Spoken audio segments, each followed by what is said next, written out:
Almost सभी student ये जानते हैं कि जब हम एमएससी के साथ है, एमएससी के बाद सीएसआर नेट जेआरएफ की प्रिपरेशन करते हैं और फाइनली जब जेआरएफ क्वालिफाई कर लेते हैं तो जेआरएफ के थ्रू पीएचडी में एडमिशन लेने पर हमको एक अच्छी खासी फेलोशिप मिलती है। लगभग लगभग 25 लाख के आसपास आपको फेलोशिप मिलती है। लेकिन क्या आपको ये पता है कि अगर आपकी जेआरएफ क्वालिफाई नहीं होती है, केवल आपकी नेट क्वालिफाई होती है, तो आप नेट के बेसिस पर भी फेलोशिप है। ऐसे कई प्रकार की फेलोशिप होती है जो केवल नेट के बेसिस पर आप ले सकते हैं। उनमें से यहाँ पर एक फेलोशिप की हम बात करेंगे, एनएफओबीसी, मतलब national fellowship for OBC student, इसके बारे में बात करेंगे। ये जो फेलोशिप है स्पेशली ओबीसी स्टूडेंट को मिलती है। ठीक है, यहाँ पर इस वीडियो में हम डिटेल में बात करेंगे ये फेलोशिप कब मिलती है, क्यों मिलती है, कितनी मिलती है, कैसे मिलती है, इसके लिए एलिजिबिलिटी क्राइटेरिया क्या है, कितने समय तक आपको मिलेगी, साथ के साथ ही सिलेक्शन प्रोसेस क्या है। तो इन सब के बारे में डिटेल में जानकारी के लिए आप इस वीडियो को पूरा कंप्लीट जरूर देखिए और साथ के साथ इस वीडियो को अपने फ्रेंड्स तक भी जरूर शेयर करें ताकि उनको भी इसका बेनिफिट हो सके। और यूट्यूब चैनल को जरूर सब्सक्राइब कर लीजिए ताकि आने वाले सभी वीडियो की इन्फॉर्मेशन आपको मिलते रहे। देखो, इस वीडियो को शुरू करने से पहले सबसे पहले मैं देख लेते हैं कि आपको ये फेलोशिप मिलती कितनी है, फिर बात करेंगे कि कैसे मिलेगी, क्यों मिलेगी। तो सबसे पहले देखते हैं यहाँ पर कितनी फेलोशिप। देखो, जब आप यहाँ पर पीएचडी में एडमिशन लेते हो, अगर आप इसमें सिलेक्टेड हो जाते हो, इसके लिए एलिजिबल रहते हो और उसके बाद जब पीएचडी में आप एडमिशन लेते हो तो आपको पहले 2 साल तक यहाँ पर 31,000 पर मंथ मिलते हैं, मतलब 2 साल के लिए 7,44,000 यहाँ पर मिलते हैं। उसके बाद नेक्स्ट 3 साल तक आपको यहाँ पर 35,000 पर मंथ मिलते हैं, उसके साथ यहाँ पर आपको 12,60,000 रुपए मिल जाते हैं। उसके बाद देखो लगभग आपको एचआरए मिलता है यहाँ पर 8%, 60%, 24%। अब देखो ये कहीं पर कम हो सकता है, मतलब कहीं पर 8% हो सकता है, कहीं पर 60%, कहीं पर 24%, ये सिटी वाइज वेरी करता है। तो यहाँ पर जो कैलकुलेशन है, अगर इनका अपन 24% निकाले तो लगभग यहाँ पर आपको मिलता है 4,80,960 रुपए, ये आपको एचआरए मिलता है। ध्यान देना, ये मैंने कैलकुलेशन भी यहाँ पर 24% के हिसाब से की है, कहीं पर ये कम भी हो सकता है, 8% हो सकता है, 16% हो सकता है, ये सिटी वाइज वेरी करता है ये चीज। क्लियर यहाँ तक। और अब यहाँ पर देखो आपको कंटेंजेंसी अमाउंट भी मिलती है। कंटेंजेंसी अमाउंट पहले 2 साल तक आपको 12,000 पर ईयर मिलती है, मतलब 24,000। उसके बाद नेक्स्ट 3 ईयर तक आपको 25,000 पर मंथ मिलती है, मतलब 75,000। टोटल अपन करते हैं तो 99,000 आपको यहाँ पर कंटेंजेंसी मिलती है। यहाँ पर जो कंटेंजेंसी अमाउंट है उसका आप पीएचडी के दौरान अपने रिसर्च वर्क में काम में ले सकते हैं। जैसे अगर आपको कोई इलेक्ट्रॉनिक डिवाइस परचेज करनी है, आपको कोई रिसर्च पेपर बाई करना है, किसी कॉन्फ्रेंस को आपको अटेंड करना है, या फिर आपको कोई केमिकल वगैरह खरीदना हो, स्टेशनरी के सामान खरीदना हो, तो उसके लिए यहाँ पर इस कंटेंजेंसी अमाउंट को आप कर सकते हैं। यहाँ पर आपको अगर इन सबका टोटल करते तो लगभग आपको 26 लाख रुपए मिल जाते हैं। 5 साल में कितने मिल जाते हैं? 26 लाख। और यदि आप पीडब्ल्यूडी कैटेगरी के स्टूडेंट है तो आपको लगभग 1,20,000 यहाँ पर और एक्स्ट्रा मिल जाता है। तो कुल मिलाकर अगर आप पीडब्ल्यूडी कैटेगरी की स्टूडेंट है तो लगभग आपको यहाँ पर 27 लाख के अप्रोक्स मिल जाते हैं, और अदर कैटेगरी की स्टूडेंट भी है तो आपको लगभग 26 लाख रुपए यहाँ पर मिलते हैं। पीडब्ल्यूडी कैटेगरी को लगभग 2,000 पर मंथ यहाँ पर एक्स्ट्रा मिल जाता है।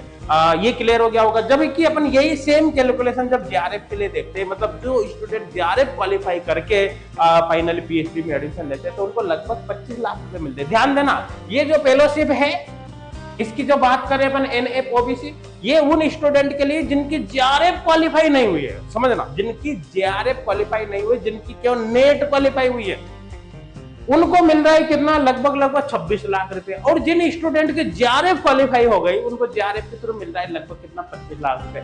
मतलब एक बेनिफिट देखो कम पड़ने का, आपकी जेआरएफ भी नहीं हुई, आपकी केवल नेट क्वालिफाई हुई, फिर भी आप उससे ज्यादा फेलोशिप यहाँ पर उठा सकते हो। जिन स्टूडेंट की जेआरएफ क्वालिफाई है उनसे ज्यादा फेलोशिप आप उठा सकते हो केवल नेट करके। समझ में आ रहा है ना? तो यहाँ पर अब अपन काफी डिटेल में इसके बारे में बात करने वाले हैं। सबसे पहले मैं यहाँ पर एचकोड क्लासेस के ऑनलाइन कोर्स के बारे में आपको बता देता हूँ, इन्फॉर्मेशन दे देता हूँ, उसके बाद फिर इस वीडियो का आगे कंटिन्यू करते हैं। अगर आप एचकोड क्लासेस एप्लीकेशन डाउनलोड करते हो तो एचकोड क्लासेस एप्लीकेशन पर आपको सीएसआईआर नेट और गेट का पेड ऑनलाइन कोर्स मिल जाएगा, मतलब फुल ऑनलाइन कोर्स। साथ के साथ फ्री ऑनलाइन कोर्स मिल जाएगा। आप अपने प्रिपरेशन को फ्री ऑनलाइन कोर्स या फिर पेड ऑनलाइन कोर्स दोनों में से किसी से भी कर सकते हैं। फ्री ऑनलाइन कोर्स के अंदर ढेर सारा फ्री कंटेंट हमने प्रोवाइड किया है जो काफी ज्यादा इफेक्टिव है, लेकिन अगर आप पेड ऑनलाइन कोर्स ज्वाइन करते हो तो इसके अंदर आपको काफी ज्यादा पावरफुल स्टडी मटेरियल मिलेगा। इन फुल ऑनलाइन कोर्स की सबसे खास बात क्या है कि आप इनको ज्वाइन करने से पहले इनका फ्री ट्रायल देख सकते हैं, मतलब पहले आप कुछ दिनों तक पढ़कर देख सकते हो। जब आपके सब कुछ समझ में आ जाए उसके बाद इन ऑनलाइन कोर्स को आप ज्वाइन कर सकते हैं। और यहाँ पर अगर आप फुल ऑनलाइन कोर्स ज्वाइन करते हो तो आपको कोर्स ज्वाइन करने से कूपन कोड HGC कोटा जरूर अप्लाई करना है ताकि आपको एक्स्ट्रा डिस्काउंट यहाँ पर मिल सके। तो अगर आपको इनमें से किसी भी ऑनलाइन कोर्स के बारे में जानकारी चाहिए तो आप हेल्पलाइन नंबर पर कॉन्टेक्ट कर सकते हैं या फिर इसी वीडियो के डिस्क्रिप्शन आप चेक करो, वहां पर सारे डिटेल मिल जाएगी। एप्लीकेशन को डाउनलोड करने का वहां पर आपको लिंक मिल जाएगा। चलिए अब अपन वीडियो को कंटिन्यू यहाँ पर करते हैं। देखो, जब आपका CSR JRF का रिजल्ट आता है, CSR JRF का रिजल्ट आता है, CSR नेट JRF का, तो जिन स्टूडेंट के बहुत अच्छे रैंक होते हैं उनको एक्चुअली CSR JRF मिलती है। जिन स्टूडेंट के थोड़ी सी कम रैंक होते हैं उनको UGC JRF मिलती है। जिन स्टूडेंट के और भी कम नंबर आता है उनको CSR नेट मिलती है। और जो स्टूडेंट आर्ट्स वाले हैं, मतलब आर्ट्स स्ट्रीम के, उनको UGC के थ्रू क्वालिफाई करते हैं, उनको UGC नेट यहाँ पर मिल जाती है। तो ध्यान देना, ये जो फेलोशिप है जिसमें अपन यहाँ पर NF OBC की बात करें, ये फेलोशिप उन स्टूडेंट को नहीं मिलते जिनको ये CSR JRF या फिर UGC JRF क्वालिफाई हो जाते हैं। ये उन्हीं स्टूडेंट को मिलते हैं जो केवल नेट क्वालिफाई, क्योंकि जिन स्टूडेंट की JRF क्वालिफाई हो जाती है उनको CSIR या फिर UGC के द्वारा JRF प्रोवाइड की जाती है अलग से। जिन स्टूडेंट के केवल नेट क्वालिफाई होती है उनका क्राइटेरिया अलग होता है। अब यहाँ पर देखो, ध्यान से समझने की कोशिश करना, आपकी JRF क्वालिफाई वो नहीं हुई है, आपकी केवल नेट क्वालिफाई हुई है, तो ऐसी कंडीशन में क्या होता है कि लगभग 1000 स्टूडेंट को जिनकी केवल नेट क्वालिफाई हुई है, JRF क्वालिफाई नहीं हुई है, उनको फेलोशिप प्रोवाइड किया जाता है। कितना? 1000 स्टूडेंट है ना, जिनकी केवल नेट क्वालिफाई है।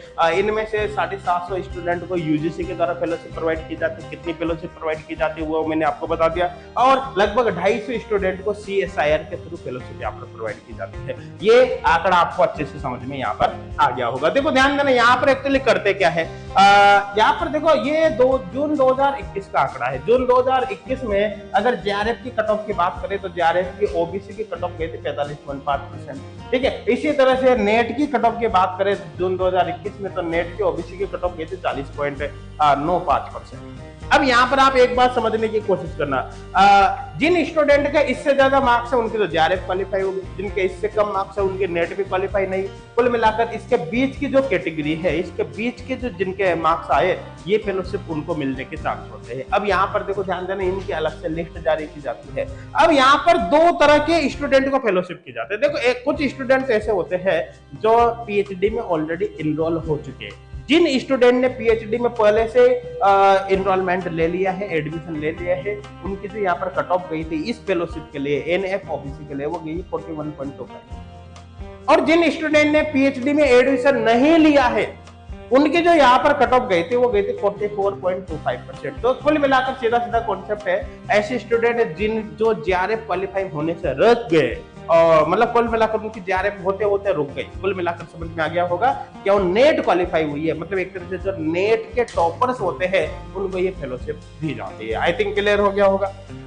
अब आगे अपन यहाँ पर बात करते हैं। देखो, इस फेलोशिप को लेने के लिए आपको कहीं पर भी किसी प्रकार का एप्लीकेशन फॉर्म भरने की या इसकी नीड नहीं होती। एक्चुअली इसके लिए क्या करना है आपको, देखो, जब CSR नेट JRF का रिजल्ट आ जाता है, UGC नेट JRF का रिजल्ट आ जाता है, तो उसके बाद आपको रेगुलर ये दोनों वेबसाइट जरूर चेक करते रहना है। इनमें से मेन वेबसाइट ये वेबसाइट आपको कंटिन्यू चेक करना है। ठीक है, इस वेबसाइट पर आपको फिर ये ऑप्शन मिलेगा। देखो, एक तो क्लिक टू सी रिजल्ट, आपको रिजल्ट देखने का ऑप्शन मिल जाएगा। Click to see download award letter, यहाँ पर आपको पूरी एक रोल नंबर की लिस्ट मिल जाएगी। अगर उस रोल नंबर की लिस्ट में आपका नाम आ गया, आपका रोल नंबर सर्च हो गया, तो इसका मतलब आप इस फेलोशिप के लिए एलिजिबल हो गए, आपको ये फेलोशिप मिल जाएगी। लेकिन अगर उस लिस्ट में आपको अपना रोल नंबर नहीं मिला तो कुल मिलाकर आपको ये फेलोशिप नहीं मिलेगी। मतलब आपको कहीं पर ऐसा नहीं कि कुछ एग्जाम देना है, कुछ करना है, या फिर कुछ भी नहीं करना। CSR नेट JRF और UGC नेट JRF के रिजल्ट के बाद यहाँ पर इस तरह से आपको लिस्ट मिल जाएगी इस वेबसाइट पर। उसमें आपको अपना रोल नंबर सर्च करना है। अगर रोल नंबर मिल गया तो आप एलिजिबल हो, अदरवाइज आप इसके लिए एलिजिबल नहीं हुए। वहां से आपको अपना अवार्ड लेटर डाउनलोड करना है। अब इसके लिए क्या होगा, देखो ध्यान देना, अवार्ड लेटर डाउनलोड करने के बाद क्या होगा, अगर आपने पहले से पीएचडी में एडमिशन ले रखा है तो ऐसे केस में क्या होगा कि आपको 3 महीने के अंदर अंदर अवार्ड लेटर जिस दिन इश्यू हुआ है उसके 3 महीने के अंदर अंदर आपको अपने जेआरएफ के लिए अप्लाई कर देना है ना। जैसे आप अप्लाई करोगे आपकी फेलोशिप स्टार्ट हो जाएगी। लेकिन अगर आपने पीएचडी में एडमिशन नहीं ले रखा और आपका उस लिस्ट में नंबर आ गया, आपका रोल नंबर मिल गया उसमें, तो ऐसे केस में क्या है कि आपका जो अवार्ड लेटर है वो 3 साल के लिए वैलिड है। आपको 3 साल के अंदर अंदर एडमिशन लेना है। किसमें? आपको 3 साल के अंदर अंदर पीएचडी में एडमिशन लेना है तो आपकी फेलोशिप वहां पर स्टार्ट हो जाएगी। आई थिंक समझ में आ गया होगा। यहाँ पर देखो बात करते हैं आप पीएचडी कहाँ से कर सकते हैं, तो आप पीएचडी कहीं से भी कर सकते हो, है ना। आप पीएचडी किसी यूनिवर्सिटी से कर सकते हैं, इंस्टीट्यूशन जो कि यूजीसी से रिकॉग्नाइज्ड है। आप सेंट्रल या स्टेट यूनिवर्सिटी से आप पीएचडी कर सकते हो, है ना। किसी डीम्ड यूनिवर्सिटी से कर सकते हो, बस वो यूजीसी से रिकॉग्नाइज्ड होनी चाहिए। आप किसी भी नेशनल इंस्टीट्यूट से एक तरह से पीएचडी कर सकते हो। इंस्टीट्यूशन है ना, नेशनल इंपोर्टेंस यहाँ पर देखो नोटिफाइड बाय एमएचआरडी के द्वारा वो एसोसिएट होना चाहिए। तो आप कहीं से भी पीएचडी कर सकते हो, कोई दिक्कत वाली बात नहीं है, ठीक है। और यहाँ पर एक बात और ध्यान देना, आपने अगर किसी भी वजह से गलत डाटा सबमिट करके, गलत रिपोर्ट सबमिट करके आप अगर फेलोशिप उठा भी लेते हो तो कहीं पर भी कभी भी कैंसिल हो सकती है। तो यहाँ पर कैंसिलेशन ऑफ अवार्ड के कुछ पॉइंट दे रखे, आप इनको देख लेना, ठीक है, कि आपको किस किस कंडीशन में आपकी फेलोशिप कैंसिल हो सकती है। तो आई थिंक बहुत सारी इंपॉर्टेंट, अच्छा इसके साथ साथ कुछ और अलग प्रकार की फेलोशिप यहाँ पर, इसकी तो अपन बात कर ही रहे थे अभी, एनएफ ओबीसी। इसी के साथ साथ यहाँ पर एनएफ एससी होती है, स्पेशली एससी कैटेगरी के लिए होती है। तो ये सारे जेआरएफ के बारे में ऑलरेडी आप जानते होंगे। इसी तरह से एसपी में होती है श्यामा प्रसाद मुखर्जी फेलोशिप। इनसे रिलेटेड डिटेल वीडियो के लिंक पे आपको इसी वीडियो के डिस्क्रिप्शन में मिल जाएगा, आप उनको एक बार जरूर देख लेना ताकि आपको इन फेलोशिप के बारे में पता रहे और आपसे ये फेलोशिप मिस नहीं होगा। उम्मीद है कि ये वीडियो आपको अच्छा लगा होगा और यहाँ पर दी गई सारी इन्फॉर्मेशन आपको समझ में आ गई होगी। आप इस वीडियो को अपने फ्रेंड्स तक जरूर शेयर करें ताकि इसका बेनिफिट उनको भी हो सके, और यूट्यूब चैनल को सब्सक्राइब जरूर कर ले ताकि आने वाली सभी वीडियो की इन्फॉर्मेशन आपको मिल जाए। Thank you.